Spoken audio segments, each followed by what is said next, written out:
A team from Daniels & Daniels and Plumbing Solutions has already completed over 50% of the laying of pipes from the main plant to the 100,000-gallon storage tank in Bellevue via the subsidiary tanks in Prospect Hall. Engineer Alpheus Daniel says they have almost disconnected the borehole pipes, which transport the water to the residents of Hillsborough. This, he says, will be replaced with proper, usable water to signal the testing phase of the project.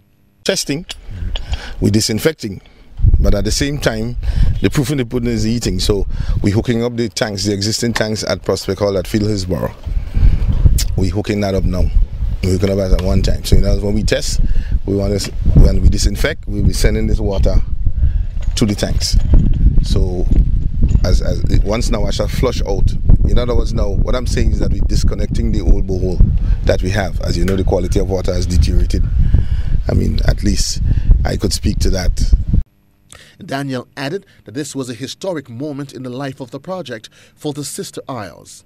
He says it was significant because Carriacou and Petite Martinique are vulnerable to global environmental changes.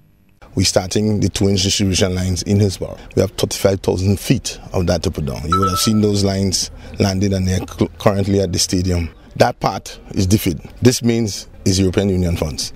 And they come together, they all come together with this whole thing about the climate change and Carriacou, Petite Martinique being two of the most vulnerable islands where climate change is concerned in terms of negative impacts. They decide to put those funds in. Assistant Engineer at Nawassa, Dave Marquez, says he was pleased with the progress of the project on both islands.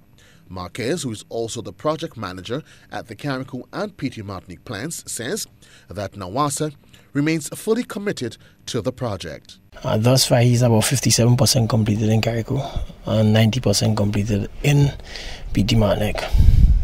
And Nawassa is committed to the project. That's why we're here on the ground in Carriacou at this point in time.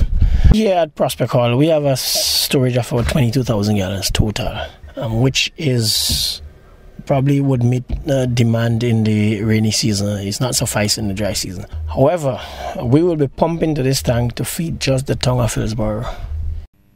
Joseph Cador, GBN News.